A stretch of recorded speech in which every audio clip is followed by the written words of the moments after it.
Welcome to the Coliving with PadSplit podcast, where we talk to successful PadSplit investors and have them share their secrets to success, not only in PadSplit, but in other facets of real estate. This podcast will help you expedite your learning to be a successful investor in the co-living space. We are your hosts, Ray and Oriana Nunez. Show us some love by subscribing and sharing so we can continue to bring on amazing guests. Hello and welcome to the Coliving with PadSplit podcast. And in today's episode, we have a very special guest, Alex Quezada.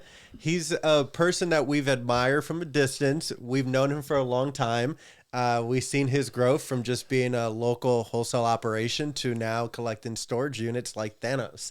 So we're going to go ahead All the rings, baby. We're going to talk about everything from wholesale and motivation, how he's grown his business, and jumping into PadSplit and growing his portfolio of rentals. Stay tuned to today's episode. As like, share, subscribe, comment below, share some love. Yes, ma'am. Thank you, guys. Alex, we're so happy you're here. Thank you for having me. Super ecstatic, actually. Long time coming. Yes, you're right. We've seen you grow. We've seen you evolve. We probably met you before you met us. That's some crazy thing to say, but it's real. I definitely remember you from Stonebridge for sure. Okay. Okay, cool. Yeah. So, you know, we've been around. I don't know how long you've been around. How long have you been around in real estate? 13 years will be, right around 13 years right now. Wow. Were you ever licensed at any point? I'm still licensed.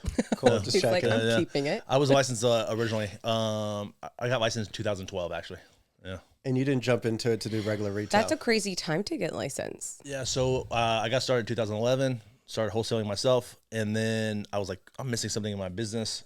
Went to CFRI. I was like, I need to find like a mentor. I found a guy. He's like, I don't really want to mentor anybody. I'm looking for like an employee.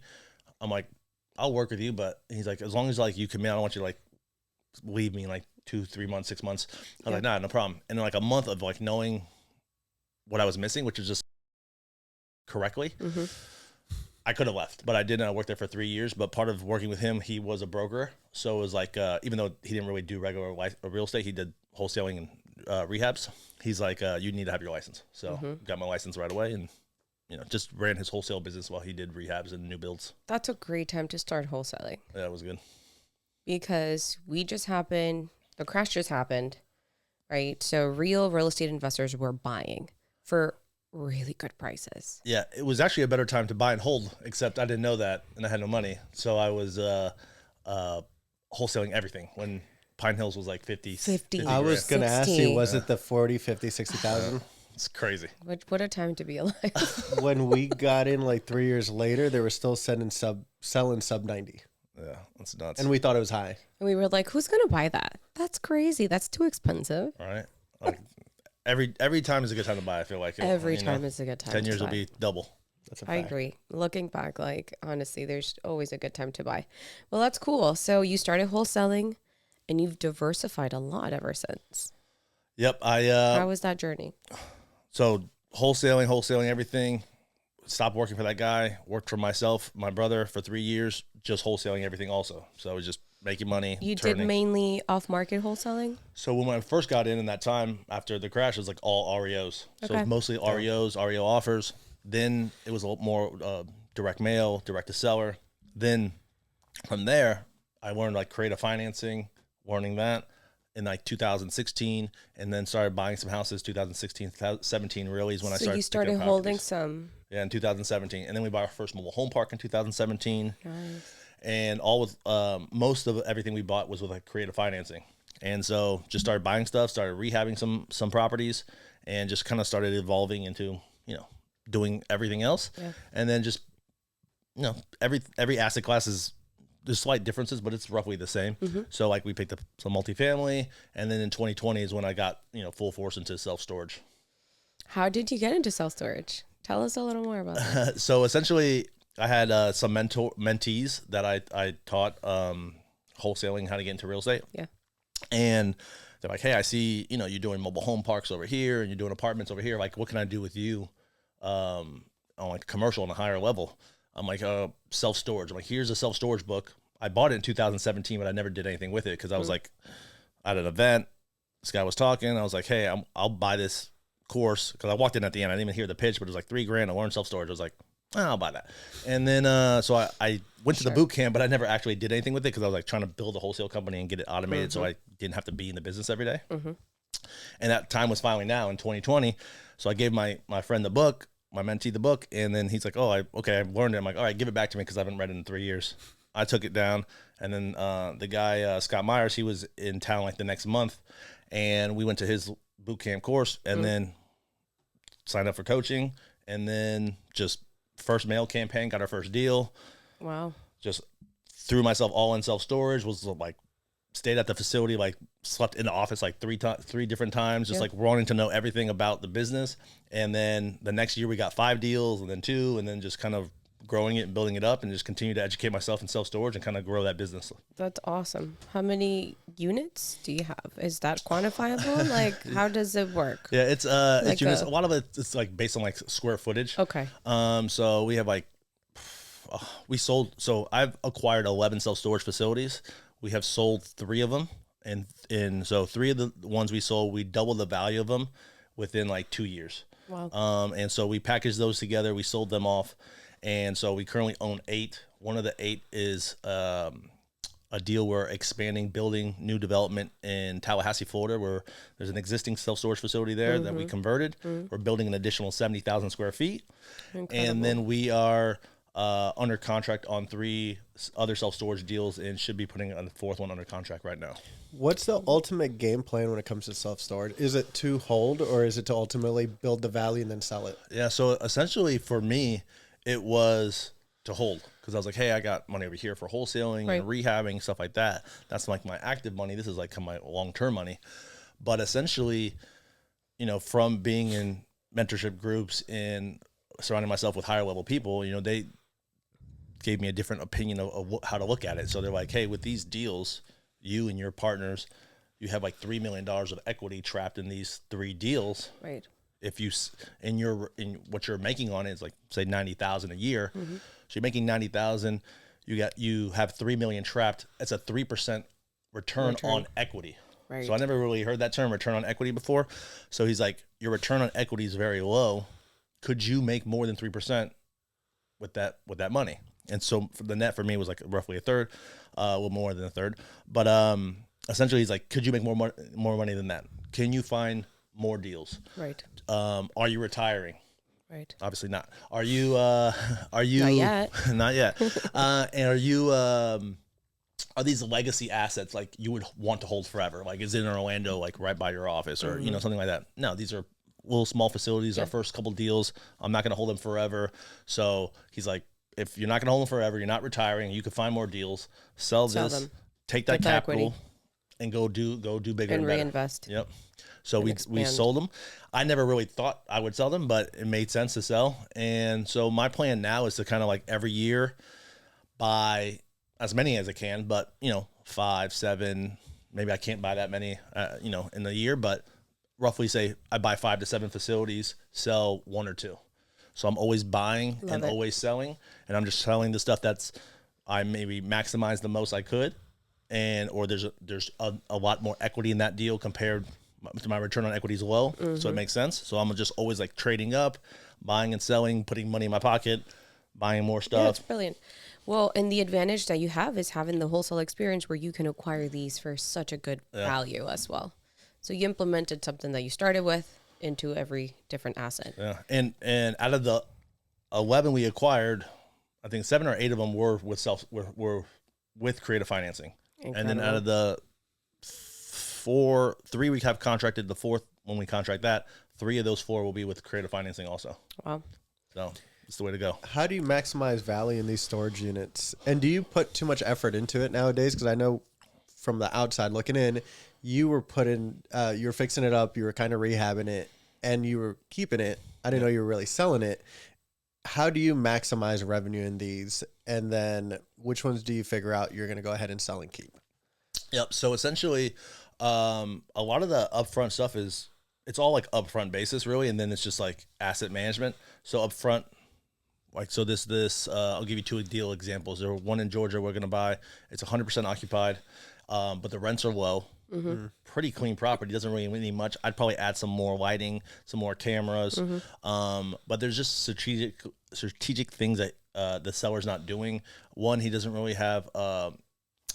He's not optimizing his website good enough. He's not doing any online marketing. He is 100% full, but so he doesn't maybe need to do marketing, you know. Right. But he's not raising the rents. So anytime you're 100% occupied, it's kind of like you shouldn't be almost, because like you should always be forcing the rents up and kind of weeding out the people who are price sensitive, too long, correct, and raise the rents, because it's month to month rents, it's not yearly rents. So every month you can essentially raise rents. We don't do that, but essentially you want to use strategic price increases to raise the rents, optimize your NOI, and then that's just like that property. So another property, and that's just the value is right there. He's got low rents.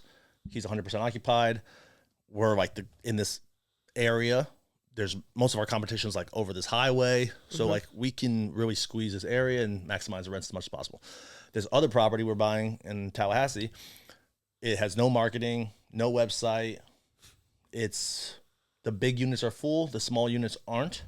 We have this other property in Tallahassee that we're building. With the existing property, all our small units are rented, especially right now. I was just up. I would think that the smaller units would rent first over the big ones. I would think for college students, for yes, in that area, 100%. And so ours are all rented at our other site. This one's not, but he's not doing any marketing, and it also looks kind of, needs some work. So we're gonna go in that property, cover, fix the roofs, paint the buildings, put an automated gate on there, fix up the office. Like there's just all this cosmetic stuff. Some lipstick. Yeah. What we really want to do is like have it feel like your mom. Like you want your mom to feel safe. That she goes there. She's going there at 6 o'clock at night, 7 in the morning. That she feels safe. It's bright. It's security. No one's gonna bother her or anything like that. There's cameras. So that's the kind of feel you want. Like your mom going there, because actually they statistically say like women go to the self-storage facility more often than anybody else.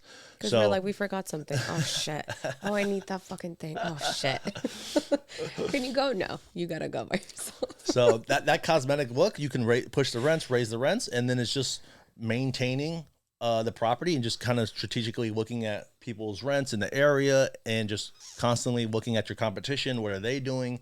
And really dialing in each unit mix, which is like a 5x5, 5x10, 10x10, 10x20 in every competitor. So like each of that is like every competitor is like a product.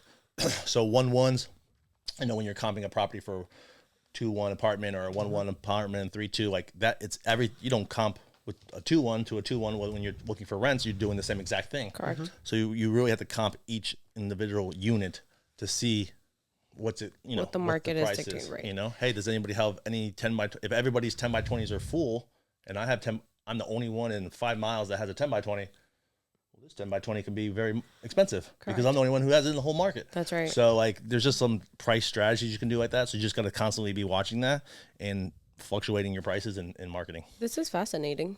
Every time we drive somewhere, you cannot unsee a storage unit. Yeah, there's one in almost every corner, right? So like it's absolutely brilliant. It's fascinating. We love that for you. And it's something that we want to do for ourselves, but this is more midterm, long term. I have a question. Is there a correlation of storage units to where the market's headed based off of the research that you've learned?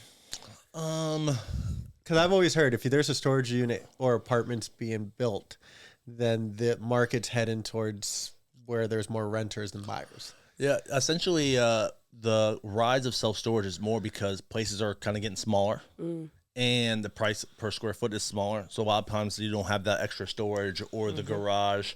HOAs, most communities now when they get built, you see these subdivisions getting built, there's an HOA behind it. Oh yeah. So the HOA requires you can't park your boat in the car in the neighborhood. You can't have a shed in your backyard. So like those types of things, those HOA restrictions really help self-storage.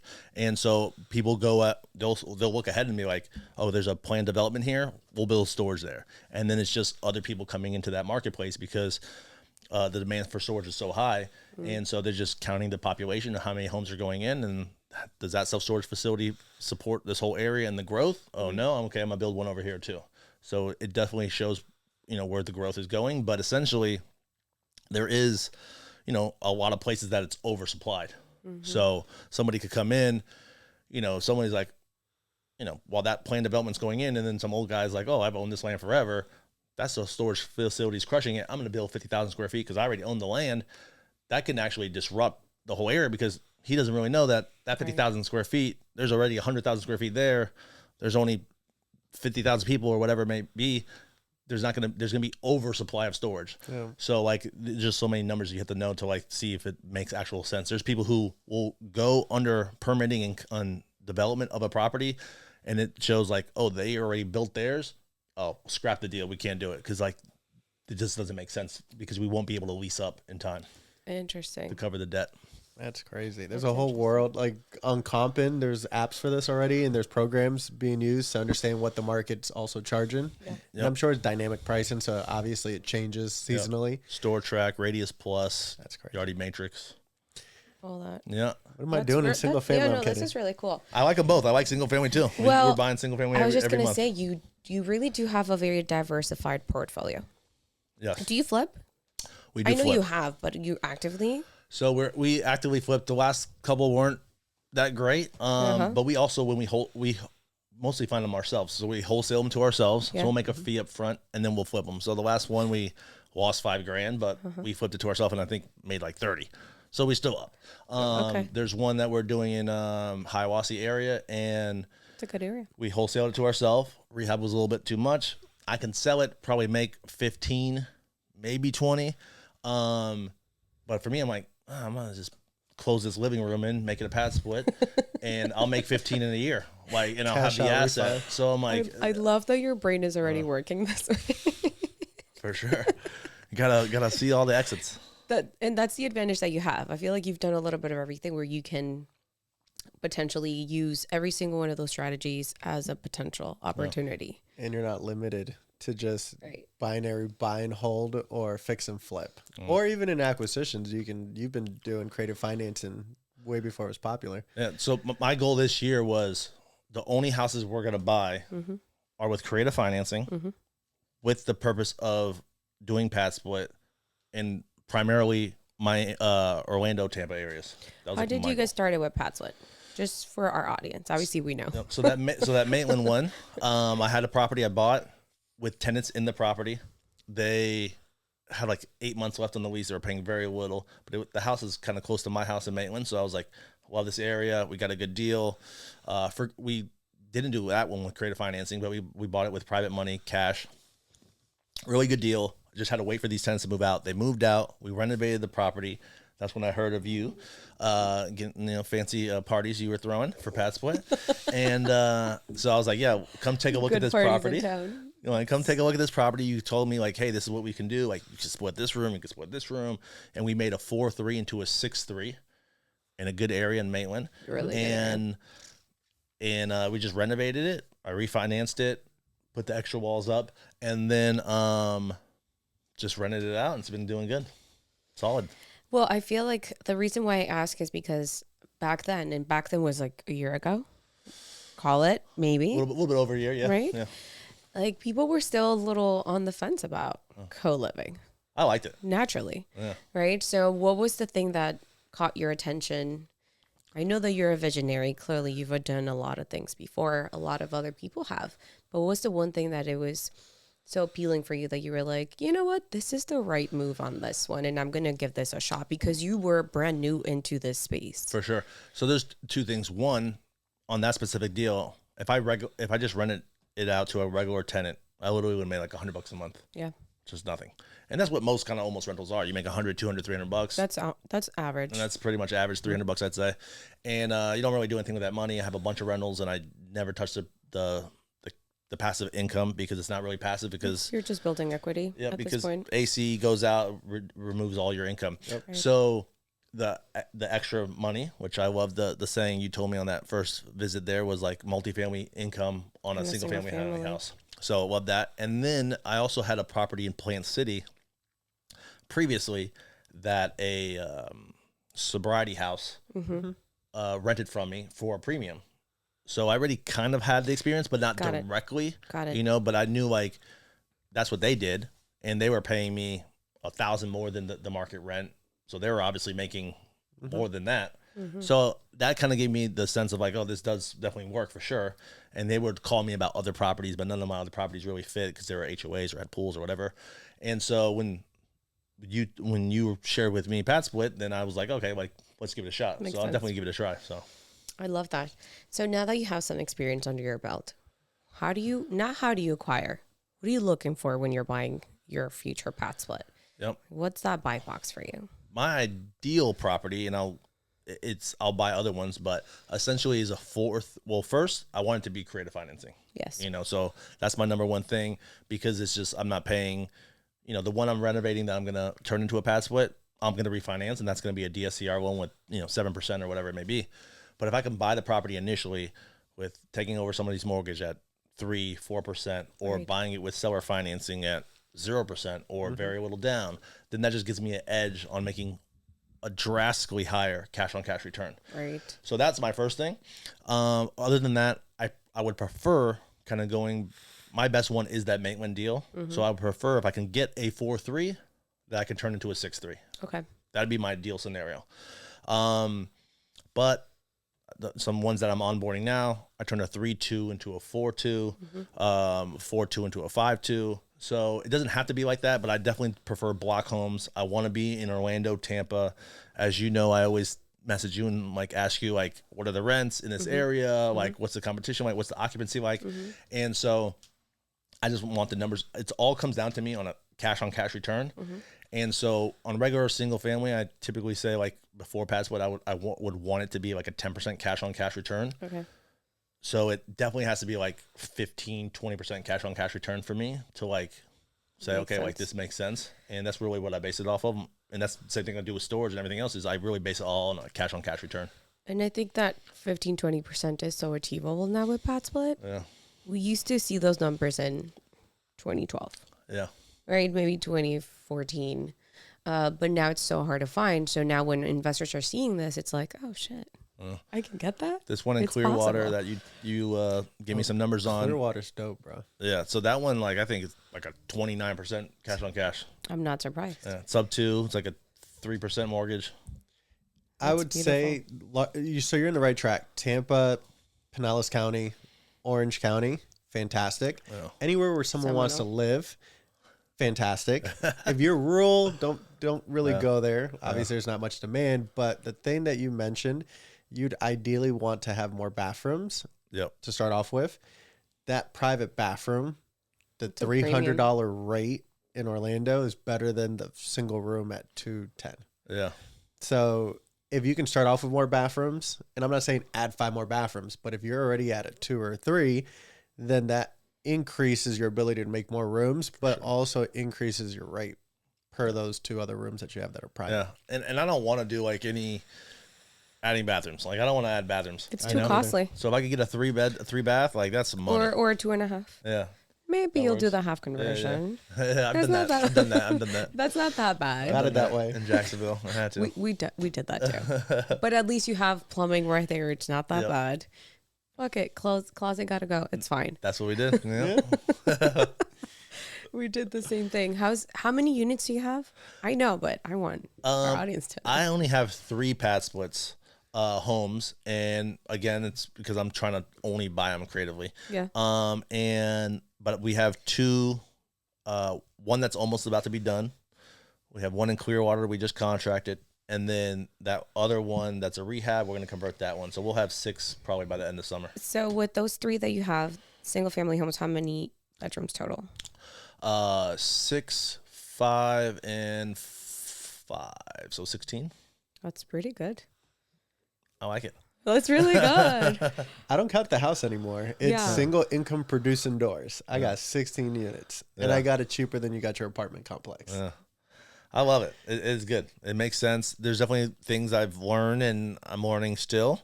It's a curve. It's a learning curve. For sure. Yeah. Like, I got some people complaining about like people bringing guests over. So I'm like, I got to put cameras out front of these places. And put them in the back too. Yeah. Front and back. I got to put them out there. I'm like, cause then I can't be like, oh, I can't tell. So like, I got to put cameras. I'm just constantly learning stuff. So it's a good process. Obviously it's new for me, but I definitely bend your ear.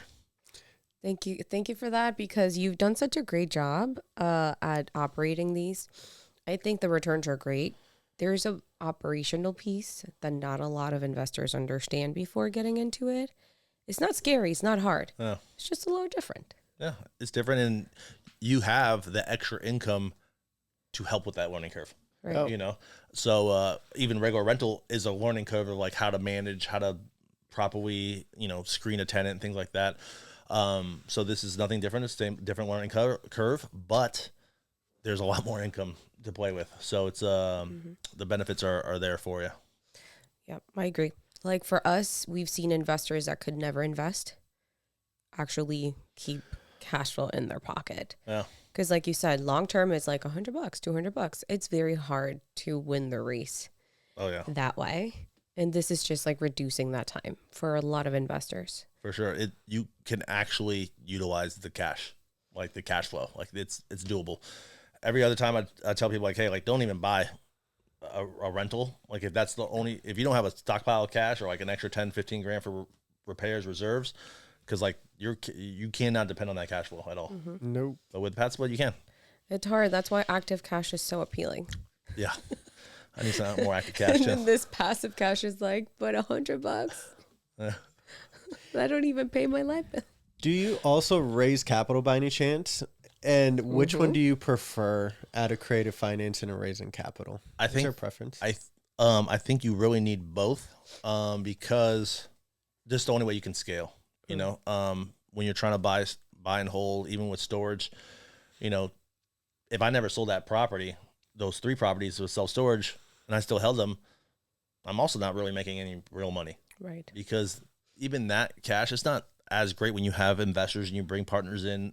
You're not crushing it. You're making money by building equity in the long term for the potential exit one day. And so I think you need to buy creative finance deals because you'll make better deals and you'll have better cash flow, better cash on cash returns. But how do you fund the down payments and the rehabs and those things? You have to raise private money. And so I think you really definitely need the combination of those two. I think if you can learn those two things, like your life can drastically change, because that's all really you need is those two items. But private money is very pivotal when you can't get a creative finance deal, but there's an opportunity because they might be offering you, crazy numbers, 300 grand for a property. Hey, yeah, I'll sell or finance it to you. Or I'll take 150 cash. 150 cash might be actually a better deal. So how are you going to buy that deal if you don't have private money? You can't move fast. Right. So having those relationships with people, letting them know, hey, you're a real business person, you're doing business, you're finding opportunities.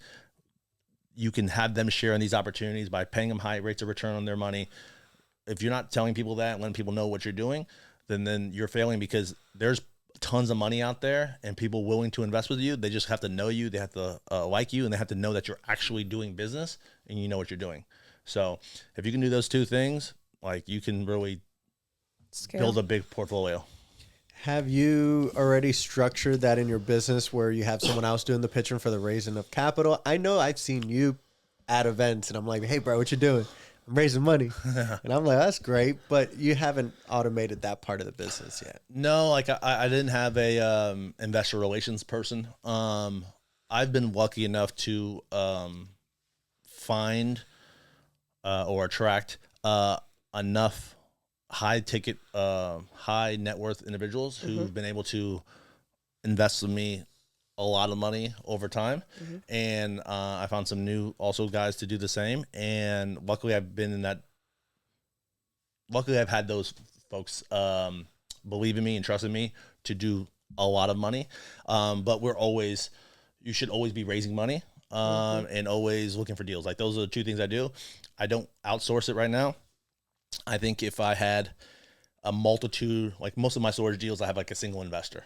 And so I don't have to have really the investor relations person who's like communicating with everybody. And, you got 100 people and, 10 people in 10 different deals.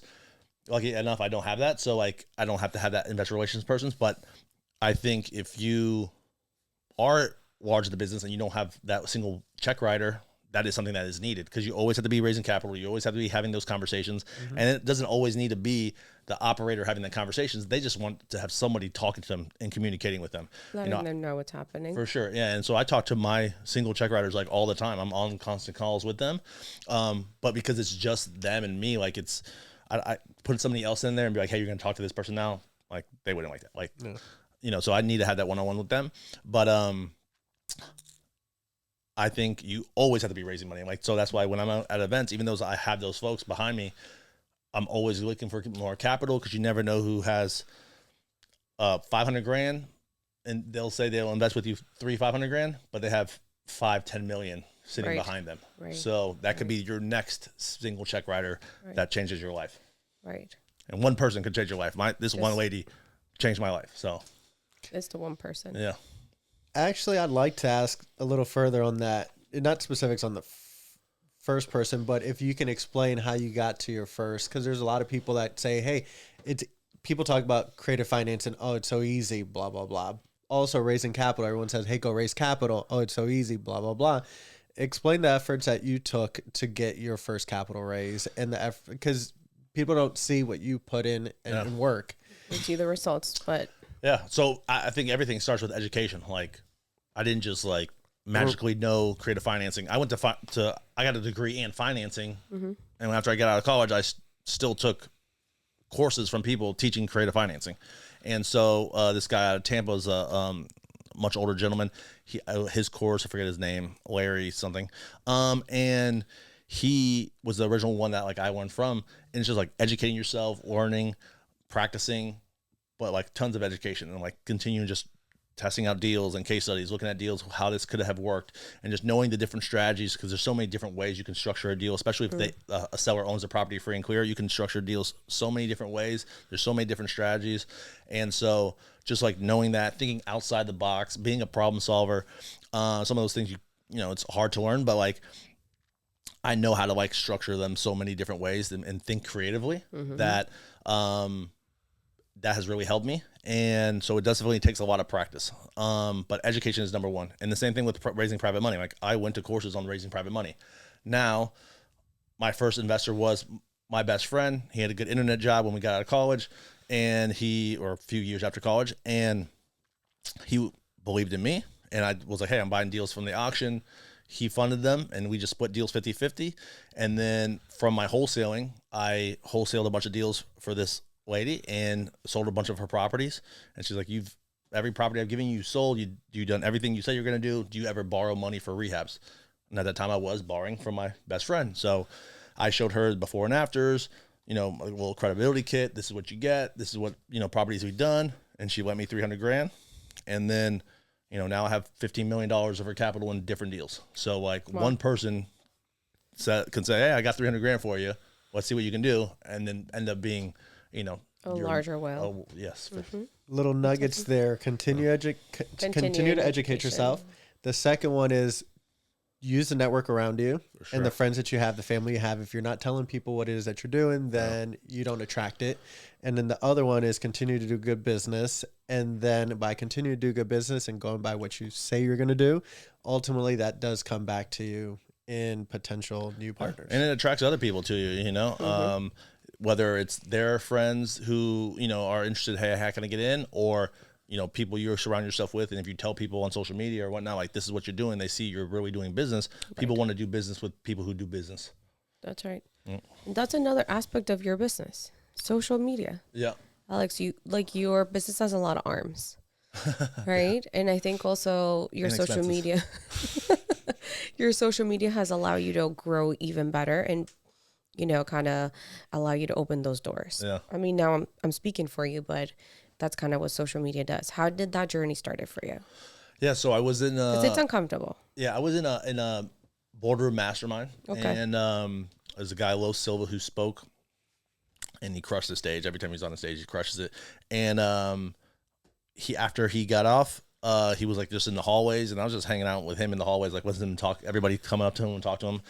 And, he was telling me about some guys he thought who should do social media because they had a coaching thing or they should do coaching or whatever. And I was like, damn, I don't want to do coaching at that point in time.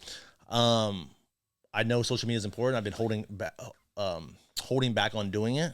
And I was like, but I want to sign up with like doing your thing. And at that time it was expensive. It was like 10 grand a month.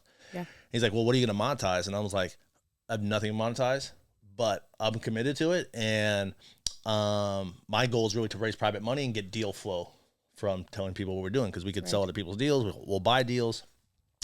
So I committed and I went all in for 3 months. And so I went in, we got everything going and optimized. I knew what it was taking and how much time we had to put into it. And I was like, okay, this works.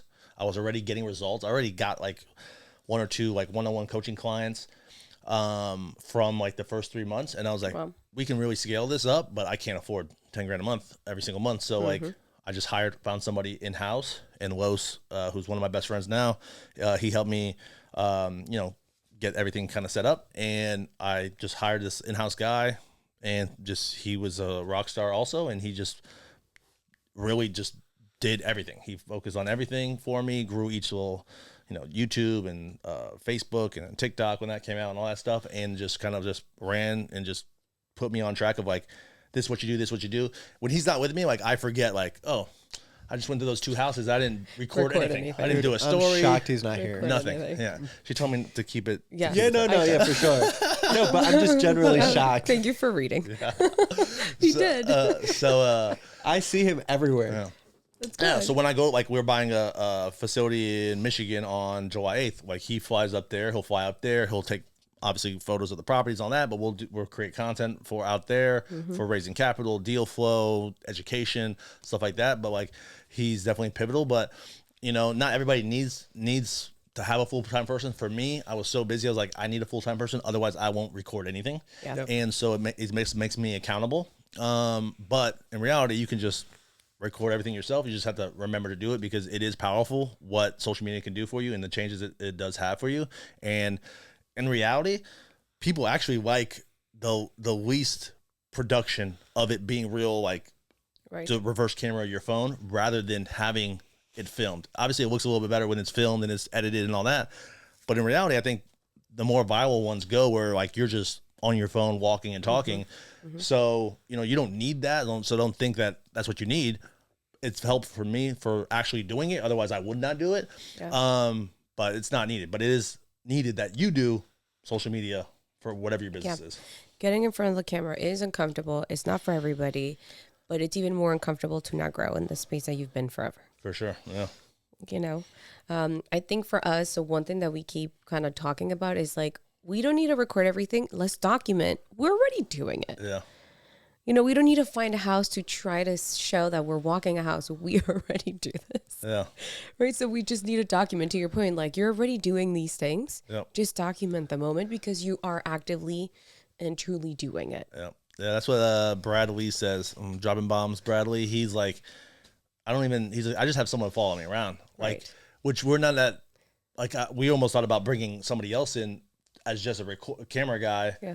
Just to record like everything, because like there are times when I'm on a call in my office, LA's at his desk, editing or whatever, and he's missing valuable content because I'm on the phone with the seller and it's good, and I'm not stopping being like, hey, LA, come over here, Now this call, so it's like if you just document and you have somebody just follow you around, and then you could send it out to overseas to have somebody edit it really good, or probably nowadays maybe AI do it or something. So. Yeah.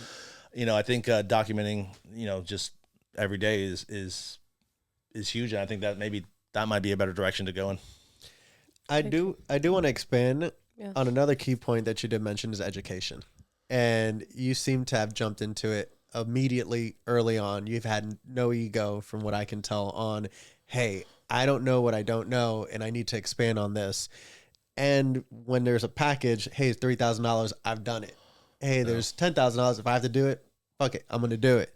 So how early and what got you into that mind state that, hey, I need to educate myself? Because started on in wholesaling, we were confined to the group we were in. Oh. And we were there for a long time. And the lack of education kind of got us stuck. Yeah.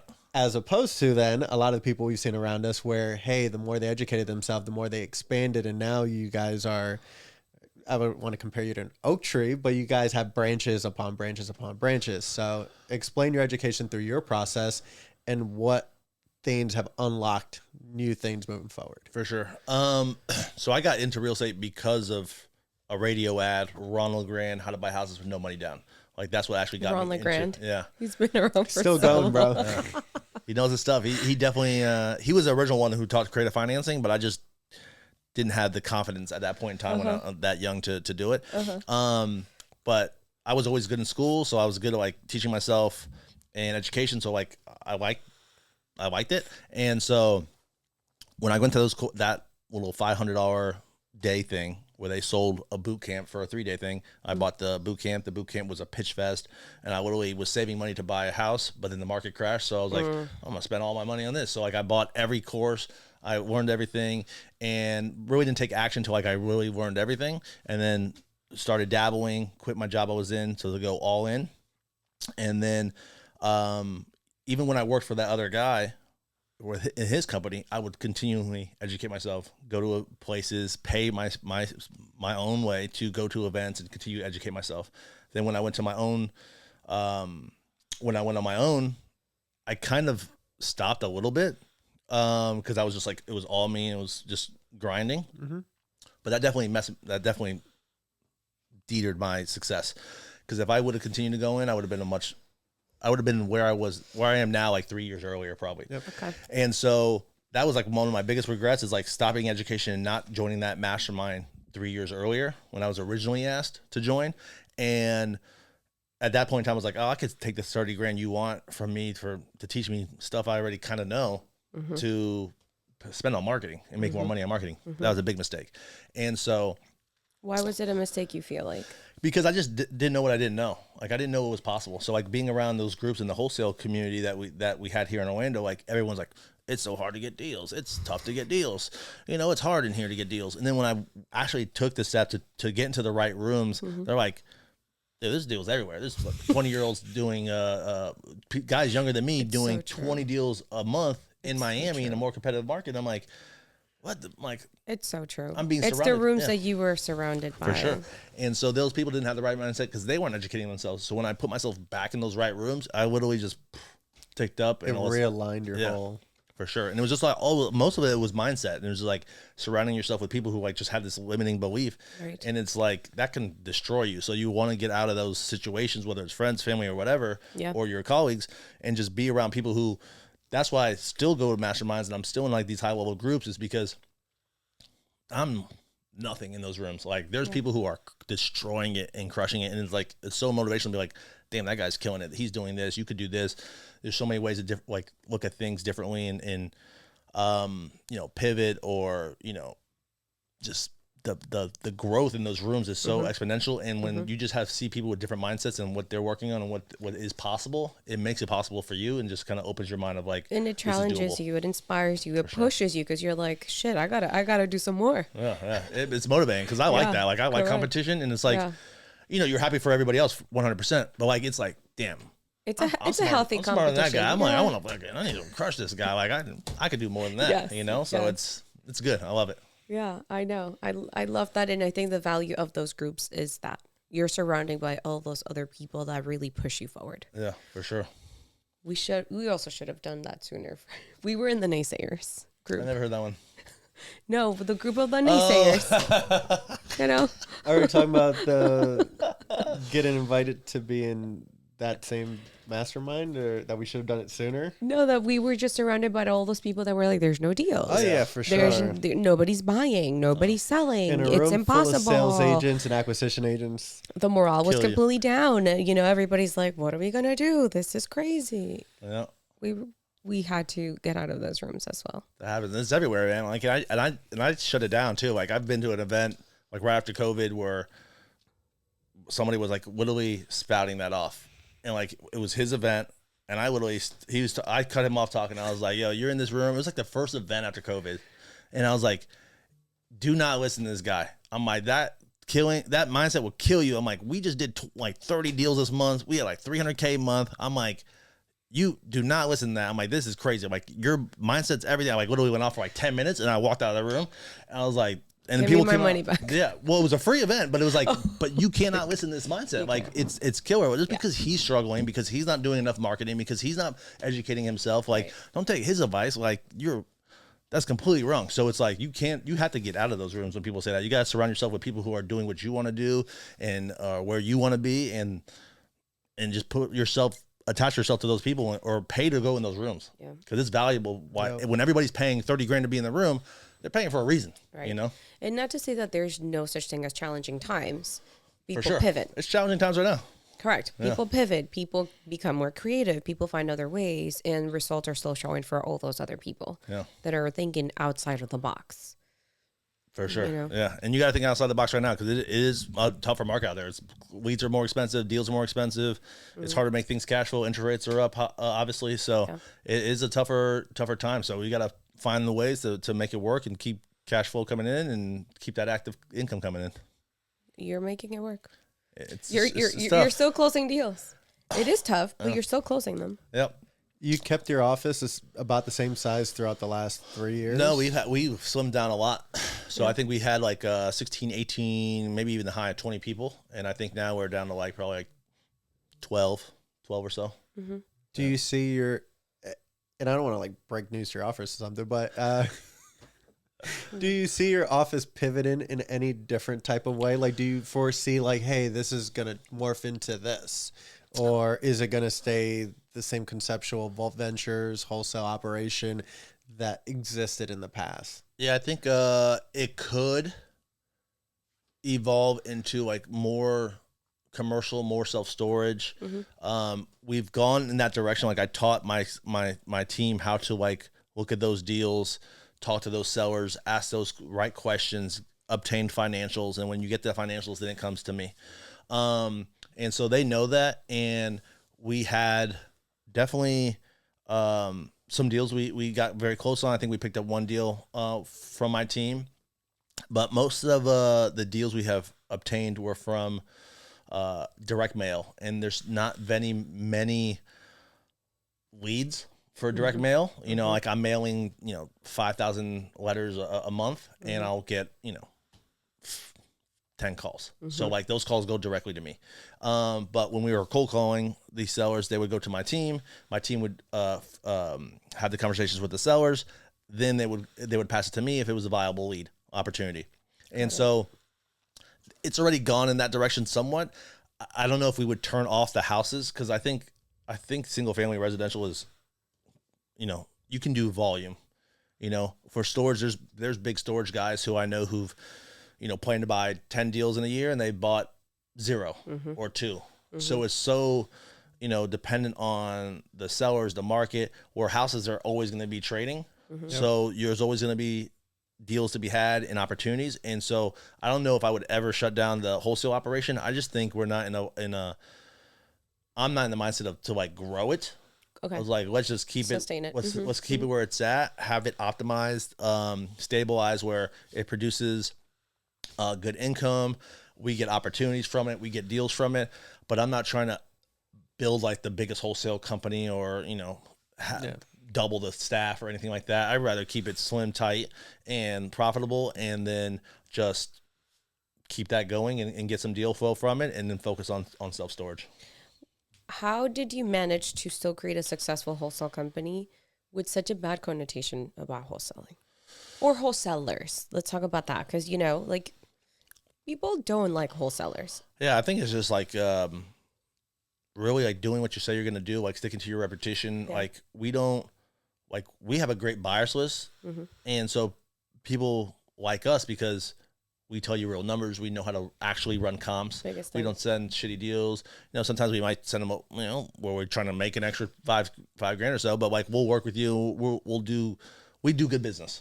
We do good business by the sellers, by the buyers. And so when you do good business, I think it's not a problem. I think there's some people who just don't have the proper education. And when they get into it, they, cancel sellers like the day before, like they have an out clause that allows them to cancel like the day before closing and things like that, where you're putting this seller now, he's got a packed U-Haul, he's thinking you're going to close, and then you're like, I couldn't find a buyer and you canceled the day before. Like that's pretty screwed up. Shitty, yeah. And so I never liked that, you know, upon partner's approval or, you know, some of those out clauses that people put in there. So like for us, we're like, hey, let's move a deal. If we can't move a deal quick, then we just get rid of it and that's it. And we know our buyers very well. So we typically try to, you know, take down the properties that we know we can move. Obviously, sometimes we're like, hey, this is a little tricky because there's like no comps, but it's a good opportunity, it's a good deal. And so we'll give it a shot, but we don't try to waste the seller's time or anybody's time. And, you know, just try to do good business. Good operation.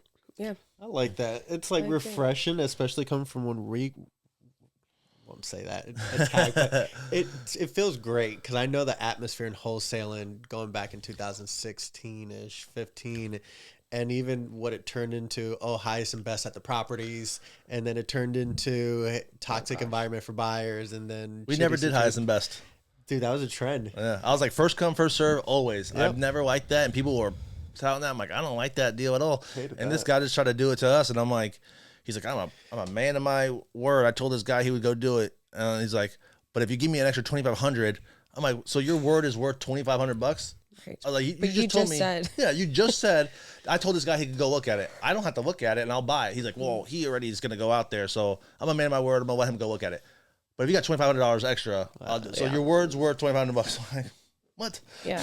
No. I'm like, I'm not working with you poor again. business I'll buy this one, practices. but yeah, it's crazy. Yeah, that's sad. I mean, it's happened to us, and I feel like it's something that got us really burnt out from the operation that we were in.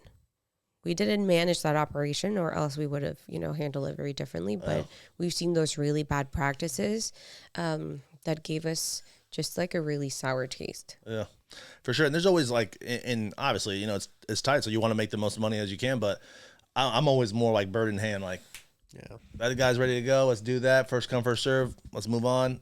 There's more and more deals. Right. And then when you think you're trying to get greedy with one deal, now the biggest loser is you because you didn't close the deal. Yeah. Because you're trying to get too greedy on That getting does the happen. must for you. Yeah. So now you have nothing. You're left with A nothing. little now. bit of something's better than 100% of nothing. That's right. 100%. That's right. So I do want to get into, before we put a spotlight or finish the podcast, in motivations and what's motivated you and the changes in motivations. So I did ask on education throughout your process, the things that motivated you back when you first started 13 years ago. You obviously didn't have daughters. Yeah. I was going to say, you have a whole family, How do you get motivated? How do you stay balanced with such a big business that does a lot of great, positive, important things, and you still are able to be For sure. present, Yeah. So in the beginning, the thing that motivated me was definitely money. Like when I first started, it was like, I want to make money, I want to make more money. And so that's what got me into the business and wanting, to be successful in real estate. And that's why probably one reason I just want to keep flipping stuff. I wasn't thinking long-term of like buy and hold stuff and keeping those 50K properties, but it was just all flip and wholesale. But when I did have my daughter, my wife was pregnant, that is actually when I started holding properties. It was literally like that year. And for some reason I thought like, I've been holding properties before that. But then like I went back and I was like, oh no, like that was when I actually started buying properties. It was 2017 when when my daughter was born and my wife was pregnant. So it definitely was a mindset shift and just holding on, growing, looking towards the future, building a legacy, holding assets, long-term gain so I can have more family time. Because in the beginning, even with my daughter being born in those years, like I was grinding a lot. I was the first one in the office, last one out. Right. My wife probably thought I overworked. I worked too much and I wasn't around as much. Yeah. But, I think it's hard to have a work-life balance. My wife just talked about this like this week is like, she thinks I've been better with being at home and stuff like that, which I have been.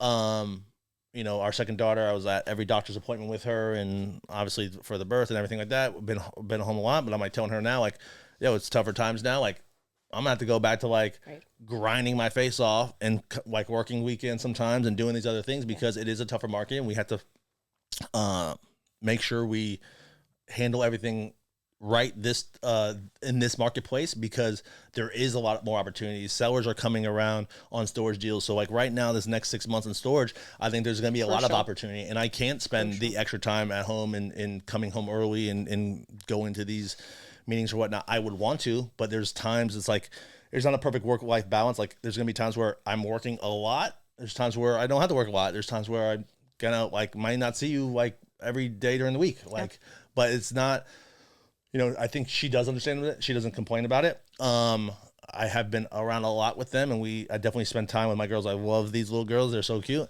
And so I love spending the time with them and making time. I think it's making the time you have with them very valuable. Like when we go on vacations and spend, do what they want to do. And so we just try to find that balance. But essentially, there's going to be times where it's all work, and there's going to be times where it's all family. There are seasons. Yes. There are seasons to all these. Yep.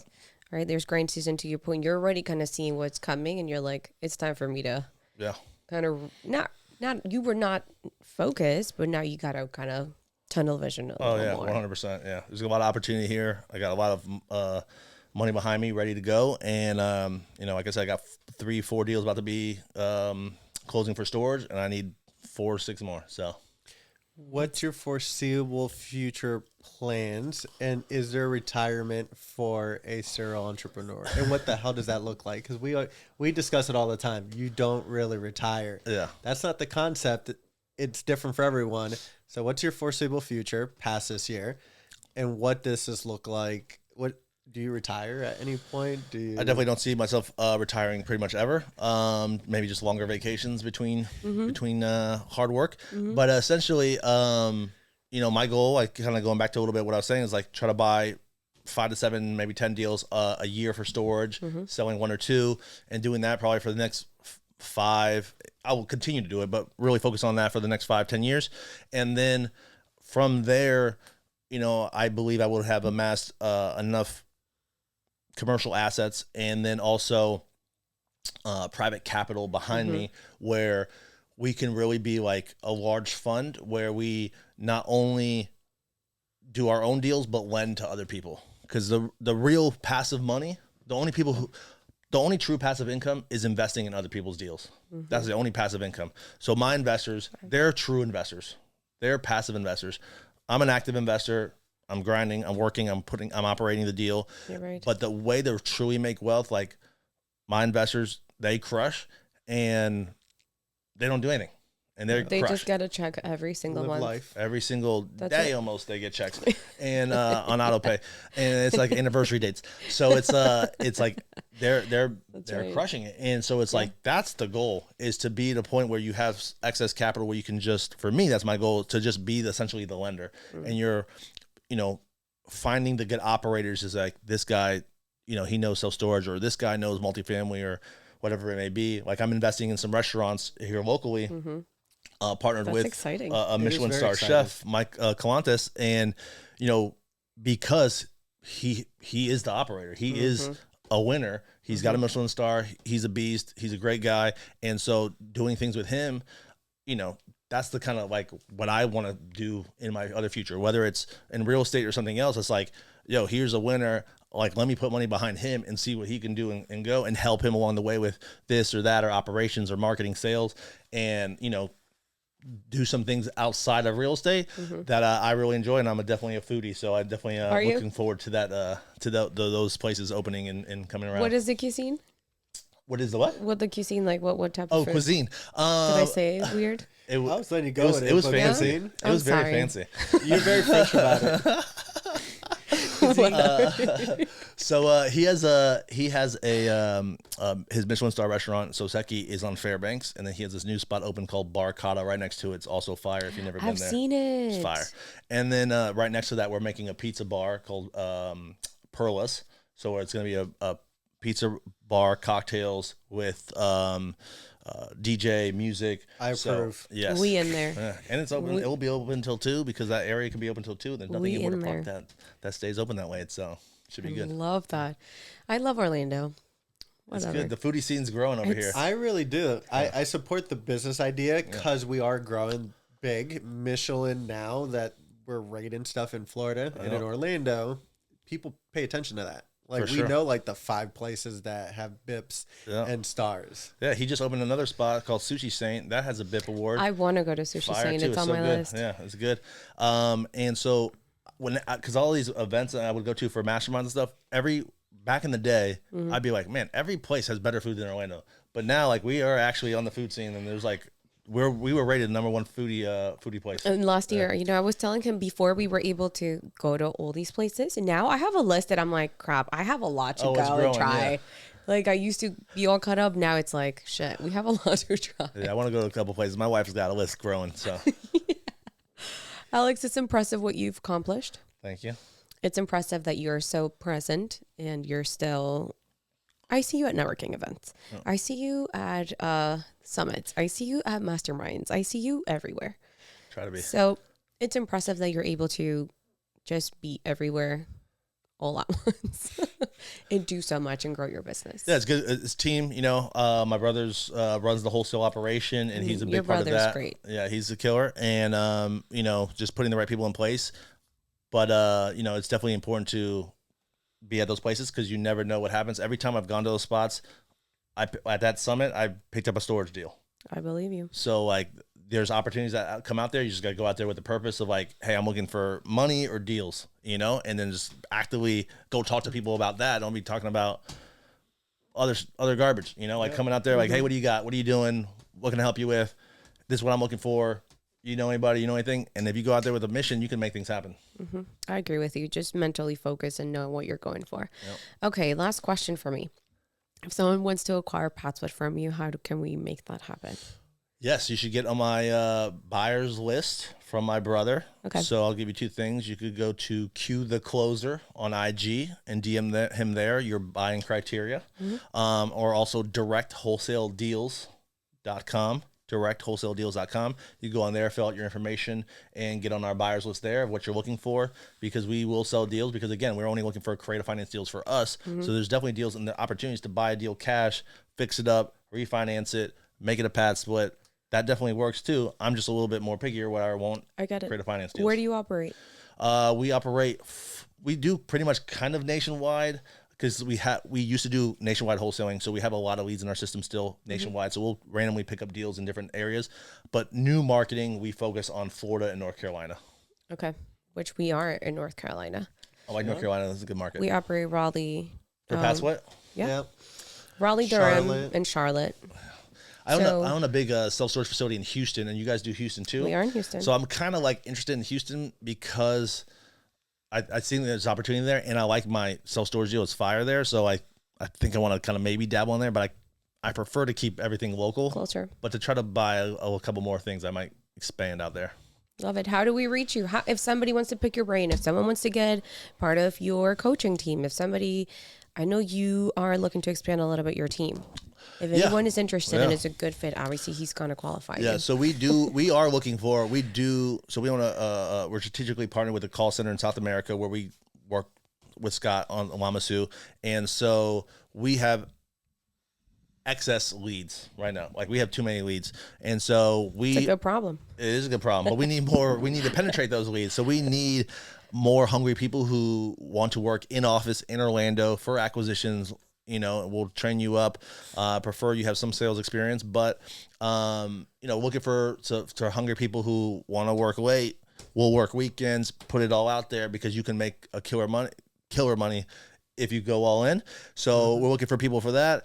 We're also, we have coaching programs. My brother has a coaching program for $99 a month, teaching people how he's helped several people get their first deal. We give you all our scripts, all our info, all that. I have a group. So my brother, again, Q the Closer, at Q the Closer, $99 a month. It's Shout out to Q. No-brainer to get your first deal. These guys are making $10,000. They spent $100 a month. Like, it's crazy. And then I have a higher level group. It's like $10,000 for higher education, teaching people how to do self-storage, how to do buying assets, how to do PadSplit, how to buy deals creatively. So it's called Creative Investor because it's mostly focused on how to learn creative financing to start buying assets, whether it's multifamily, self-storage, mobile home parks, houses. I've owned all those asset classes. I know how to own them, operate them. And so we help people do that. And that's it. And if you want to follow me on IG, it's Alex at Alex period theinvestor.Quezada. And what are you looking for? Last one. Money and deals. Money and storage deals. Looking for self-storage deals, preferably bigger deals, 30,000 square feet or bigger. Prefer 50,000 square feet, but looking for add value opportunities. I'd be willing to partner with you if you have opportunities, but really looking for self-storage deals and capital. Any particular areas for the self-storage? The Southeast prefer, prefer Florida, but prefer the Southeast where people are moving to, migration, red states. Okay. Cool. Love it. You heard it here, and that's it, guys. Thank you for tuning in. Thanks for tuning into the Co-Living with PadSplit podcast hosted by Ray and Oriana Nunez. For more exclusive content and community updates, join our Facebook group and follow us on all social media platforms. Stay tuned for more episodes.